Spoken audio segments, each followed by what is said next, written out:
are about to see is a sequel to the film entitled A Frigid Wife. You may recall that at the end of that film, Dr. Reed, the interviewer, had asked the patient, Mrs. Martin, to return next time with her husband. It is important to review the previous film in order to fully appreciate this one. The one-to-one model of interviewing with which most clinicians are comfortable is inadequate in treating sexual problems. We prefer the conjoint interviewing method. Although clinicians may be uncomfortable with this method, we feel that this film is an effort to make them more comfortable and more competent with this form of treatment. It is crucial to see both people. And for this reason, the husband has been asked to come back with his wife. One way of phasing into the conjoint session when one partner has been seen alone is to see the spouse alone to begin with. And this is what Dr. Reed will do in this particular interview. This gives the spouse the feeling that he is being given the same amount of time. And it avoids putting the blame or making one person the sick one. This is a way of emphasizing that we are treating the relationship. It's a way also of eliciting information from the spouse. And it gives us a chance to appraise the husband's perception and compare it with the wife's. We must, of course, enlist the husband's support, for without his support, we will not be effective in treating the wife's sexual problem. As the scene of this interview opens, Mr. Martin, the husband of the patient that we had previously seen, is being interviewed by Dr. Reed. Because of the limits of time, we will only show you the beginning and end of the interview with Mr. Martin, and then move from that into the conjoint interviewing session. Following the conjoint session, as we do in all these films, we will have a replay analysis of interview techniques and of interactional dynamics. Now let's turn and watch the interview as it unfolds. Mr. Martin, I appreciate your coming in. As you know, I saw Linda last week. May I call you Bob, incidentally? Certainly. Tell me how you felt about coming in. I want very much to meet you and get your perspective, but did you have any reactions to her asking you to see me? Irritation. Tell me about that. What do you mean? Well, I had to reshuffle an entire week's schedule. I'm afraid I'm very busy in the office. You're a lawyer. That's right. Right. And it required quite a bit of redoing. Mm-hmm. And I'm questioning the importance of my being here at all. So you have some personal irritation besides the professional? Oh, yes, of course. I'm as I said, I'm very busy, and this is Linda's problem, basically, and I don't understand what value my being here can be. I don't think I can contribute anything that's significant, except to probably restate what Linda's already said. Let me tell you my findings. I feel that Linda's suffering from some emotional blocks about her sexual performance. She felt she was frigid, which is a bad word. She's not. She simply doesn't have orgasm during intercourse. That means that you're involved. And I would like very much to have your perspective on the situation in order to be able to have you help her through me. Would this be a possibility? Well, I suppose it is. All right. Tell me, if you can, something about your analysis of the situation. How do you see it? Well, of course, I'm somewhat subjective about it. Sure. But her sexual performance is diminished. She doesn't seem to be enjoying it. Consequently, my enjoyment is a little less. She's snappy around the house, a little quick to anger. And you don't know why this is... No, I don't. But it's been about 2 months, and as far as you can tell. That's all right. Tell me, if you can, something then along these lines. We'll get back to the cause of all this. Something about yourself. Where do you come from, and what kind of a sexual upbringing have you had? I suppose I'm a average middle-class American. My parents went to church regularly. They didn't discuss sex much. I don't think they had any particular those things to tie in. We had hotter and heavier arguments, but up to that point, everything had been going quite well. And you still can't quite explain why the sexual problem has occurred in the midst of all this. No, I can't. Let me give you some ideas about your own history, and then we'll get back to this and talk to Linda, too. Your own history indicates that you had a casual upbringing about sex, and most of the encounters that you've had with women are largely short-term relationships. Linda's the first complex relationship with a woman that you've had. Am I correct? That's true. All right. And apparently you're also a very busy guy working on his career, and you sense that there's lots of responsibilities on your shoulders concerning the home since you've been married. Of course. And the only thing you know is that in the past couple of months, Linda's become irritable and her sexual response has gone down, and that brings you here and that sort of up-to-dates it. Is that correct? Well, that's true. Now, we've talked for a bit about this. Do you feel, having talked for a while, any more involved in the situation? There is obviously some involvement that I have. I'm still not convinced that the problem is based on that, but certainly the situation is a little more complex than I had at first imagined. Let's bring Linda in now and talk it over. Before she comes in, do you have any questions for me? I don't think so. All right, we'll bring her in and go on to the rest of the session. Linda, Bob and I have just been talking in the same way that you and I talked as to how we view the situation and what might be done to correct things as they've developed. I want to know something about your feelings, for starters, in terms of being out there in the waiting room. Incidentally, I see you got your hair cut since you were here last. Yes, do you like it? Yeah. I felt like I needed a change of some kind. I don't think Bob likes it. I like it. You like long hair. You know you do. It looks fine. It looks fine. Well, anyway, I like... He didn't believe you. No. Okay. How did you feel sitting out there? What? Well, a lot better today than I did last week when I was here. I feel much more relaxed, and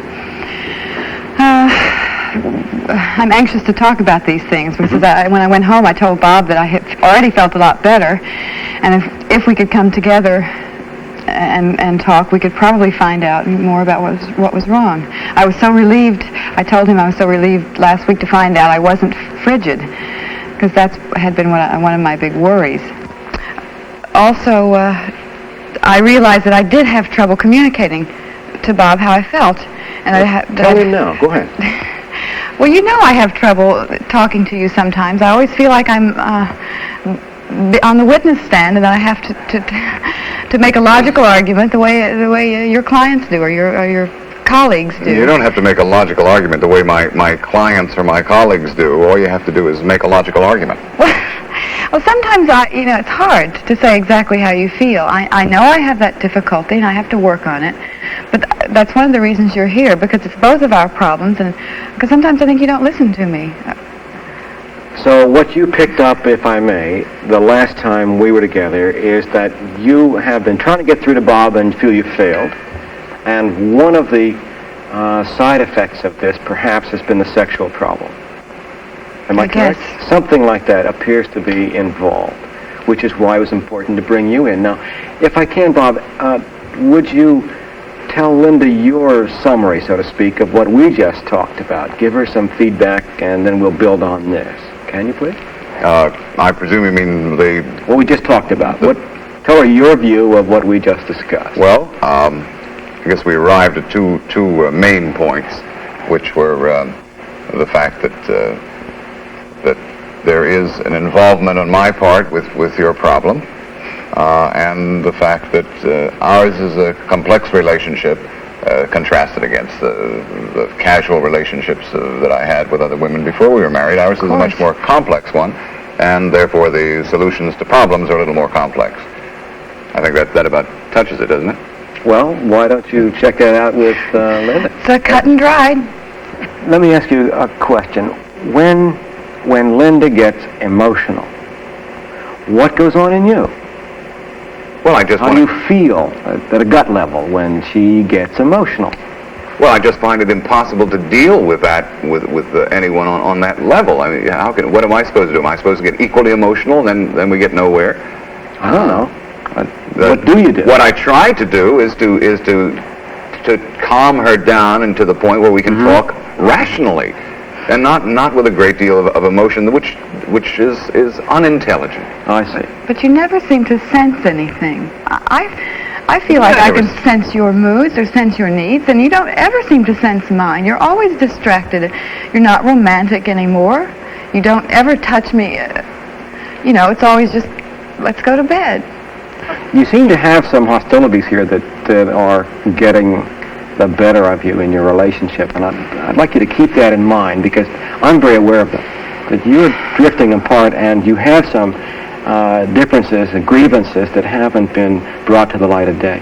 Now, let's go back to this kind of a situation. I want you to try and go back in your mind to an experience somewhere where things got bleak in the sexual area. What did you try to do that failed in some way when somehow it wasn't quite the same thereafter? Can you think do you know what I mean? I can remember one very specific incident when things were getting bad between us, and I began to feel unattractive, that he wasn't attracted to me, never sensed that I needed anything, that he seemed so distracted all the time. But so one day I always keep the house very clean, and when he comes home there's not the garbage all around from the kids, and I always try to keep a nice atmosphere for him to come home to. But this particular night I had cooked a special dinner from Gourmet Cookbook, and I had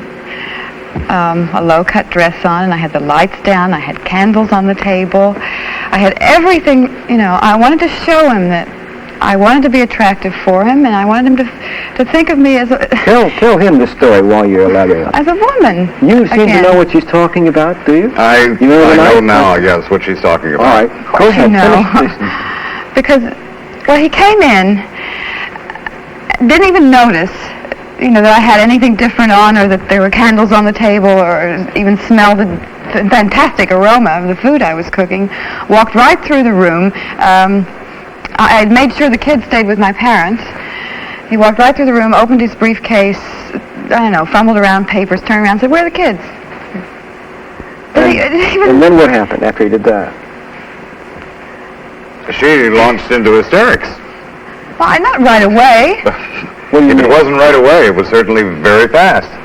I walked in, and as she says, I can't remember what it was I was doing, but I just come in from a busy day at the office, and I had something on my mind about something I was going to be doing the next day, preparing a brief or something. You always do. That's the nature of my business. But at any rate, I walked in and then was prepared to be a father and husband, as I thought, would be nice to do. And I said, "Where's the kids?" And she launched into But how could you turn and look at me in a beautiful dress like that with candlelight and say, "Where's the kids?" I'm not just a housemaid. I hardly had time to take a look at the stage setting. That's ridiculous. You have to be blind. That was then that I decided he really wasn't attracted to me at all anymore, and then he probably saw women from the office. I didn't know. Well, that's ridiculous. Well, that's the way I felt. This fight that you're having, a struggle, for power within this relationship, is something that has to be settled. Not in the sense of having a winner and a loser, which is what you've done. You win, she loses, and out goes sex. Okay. There's got to be perhaps a better way to work out your hostilities and your grievances and your anxieties than just kind of tearing away at each other. I think you can see that what you do is you tend to overreact, both of you. You both tend to overreact to each other. You get really too tense when she gets over-emotional, if you will. And you get too tense when he gets too preoccupied. And rather than try to engage each other and negotiate about that or deal with it, you tend to both withdraw. And your sexual problem is a result of that withdrawal. She can't respond to you because she feels put down by you, as though she's constantly got this kind of residual anger, can't get it out, and that's when sex gets turned off. if you could handle this level of communications between you, if you can start to get acquainted in the non-sexual area, which seems like it's possible if you can recognize that you really have something to go with, right? You seem to have some fondness for each other. What you're no good at is having a good, healthy argument which just gets the feelings out. Now, if you can handle that in the non-sexual area, let's move on to the sexual. I'm going to try to change the topic in some way, slightly. Seems to me that what we've got to do with the sexual area is also get you reacquainted. What I want to do is suggest this. For the next 3 nights, I'm going to ask you to make a deal with me. And that is, you agree to meet in your bedroom and do some things that I'm going to suggest. Now, the first thing I'm going to suggest is no fighting in the bedroom. If you're going to work on your sexual response, have your fight someplace else. Don't have it about sex. Okay? What I'd like us to do is to learn about your sexual expression with each other. No fight about sex. The second thing is no intercourse until further notice. I'd like you to begin some kind of sexual fun, some kind of pleasure together that excludes intercourse. Do you know why that's important? Because every time intercourse is likely to occur, a couple of messages go through Linda's mind. One is, you're getting your way. And the second is, she's going to fail. So she cannot anticipate any reward. And what she does is she enters the bedroom, and she's going to have to perform, and then she has to say, relax, damn it, relax, and she fails again. And that becomes a vicious cycle. That conditioned reflex we're talking about. Right. I need your help to help her with that. This is what I suggest. Now, I would like you to do something for me to learn. Would you reach over and touch Bob's hand, okay? Caress his hand in some way and show me how you might do this, right? Let's take his hand, and I don't think he'll hit you. Go ahead, try. Go ahead. Caress his hand. What goes through your mind as you do this now? Describe what it is you think. Working in the garden. When? Occasionally I do. What goes through my mind? No, you're wondering about his hand and... Yeah, I feel the hairs on his hand. And Fair enough. All right, now I'd like you to stop. Now, Bob, would you mind? Do this in return. Would you touch her hand in some way now? And tell me what goes through your mind as you do this now. Go ahead.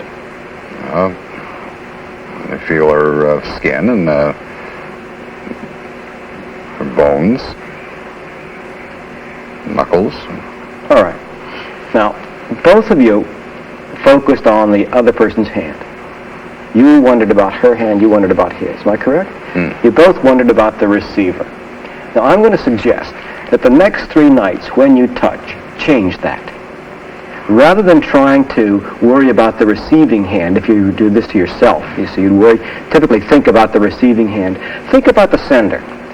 When you touch each other, don't worry so much about what the receiver is getting. Think about what you're getting out of it. But think about what you go through when you're touching your partner in some way. But isn't that just selfish? Just to think about what Sure feels it is. good to me? Yes, it is. But it's selfish within a good relationship, within some capacity for concern. The reason it's important is this. Now watch. When she starts to be concerned about her own sexual comfort, she gets critical, and then she withdraws. Part of her's up there in the corner of the bedroom saying, relax. The moment that happens, you're trapped. When that starts to happen, I'd like you to be able to touch this guy in such a way that you are pleased. Not him, he'll be all right. He'll tell you if it's no good. And in order to get to this point, I'd like you to learn that. So for the next 3 nights, I'd like you to get physically acquainted without touching the breasts or the genitals, on the basis of, as you touch, as you're giving to your partner some kind of caressing, some sensual expression, the reason you're doing it is because you're getting something from it. Do you understand? You look a little puzzled, Bob. Do you understand? Yeah, It's worth a try. I suppose so. It just seems like a very artificial kind of setup. No, Right. It is. I would like to try it, because that's what I miss about. Remember, before we began to have sex, we did a lot of Well, that's true, certainly. holding hands and silly things. But I miss that.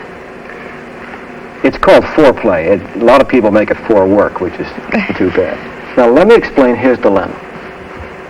He's an ordinary American male who was brought up in a casual atmosphere about sex and really hasn't had very close, long-standing, intimate relationships with women. And also, he is conditioned as a sexual animal to really be more concerned about his genital sensations than anything else. We're like that. We don't have the same kind of skin hunger that the Lindas of the world have for a total caressing experience. Our bodies aren't used to that. I really bring this up because I think that the women are right. That their desires for a more generalized sexual experience are probably a little healthier than just you and I who get a genital sensation, get aroused, and want to get to it, down to the nitty-gritty, and stop all this messing around. That's what you call artificial. I'd like to suggest that we do this because it's going to be rather like learning a new sport. Okay? At first artificial, but then you'll slip into it naturally. What I'm going to ask you to do is simply record in your minds what it's like to receive. You take 10 minutes each. Right? 10 minutes giving and 10 minutes receiving each night. And your task when you return here will be to share with us what it is you went through as a giver and as a receiver. And we'll try to sort out your signals. You're not working clearly with each other in the sexual communication sphere. You're misreading things. You hope he can understand you without being clear, and you end up overreacting when she's getting emotional, whether it has to do with sex or not. And that has created this kind of Mexican standoff that you run into every now and then. So what I want you to do is come back, and we'll work on the sexual pattern. We will next to caressing the genital area and the breasts, and then the phase beyond that we'll go to intercourse itself. But this one is, as I described it, kind of the early phase. Your marriage can obviously work out fine if you just work at it. You're too preoccupied and you have to get back in it. And you've got to be able to get through without being so threatening. Okay? It's not that difficult if you let her hang in there. So, I think you can see we want to work out both the non-sexual and the sexual together. For now, correct the sexual pattern, and I think you'll have an interesting time. I think you'll see that it'll have a ripple effect and improve lots of things. All we have to do is learn. So I'll see you in a few days, and we'll get together then. Okay. Fair enough? No, we'll give it a try. Okay. See you then. Okay. Thank you.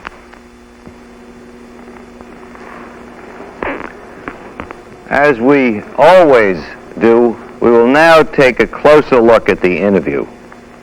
The viewer should pay particular attention to the interaction between husband and wife, as well as the interaction between the doctor and the couple. We are interested in all dimensions of interactional dynamics. We are also concerned with interview techniques. Through instant replay, we will observe these details more thoroughly. You have some personal irritation besides the professional? Oh, yes, of course. I'm as I said, I'm very busy, and this is Linda's problem, basically, and I don't understand what value my being here can be. I don't think I can contribute anything that's significant. Anger at being involved in therapy is commonplace, especially if this partner himself has no problem with sexual performance. He would like to make his spouse the sick one, and at some level is fearful that he will be judged to be an ineffective lover. It takes some education to get husband and wife to focus on the relationship and to stop blaming each other or oneself. The therapist is taking time to educate Mr. Martin about his part in the relationship. This reduces confusion and gives him the feeling that he will get something of value from becoming involved in treatment. This sells him that the results may be worth the price and paves the way for more effective cooperation in the conjoint interview. I wanted to know something about your feelings, for starters, in terms of being out there in the waiting room. Incidentally, I see you got your hair cut since you were here last. Yes, do you like it? Yeah. I felt like I needed a change of some kind. I don't think Bob likes it. I like it.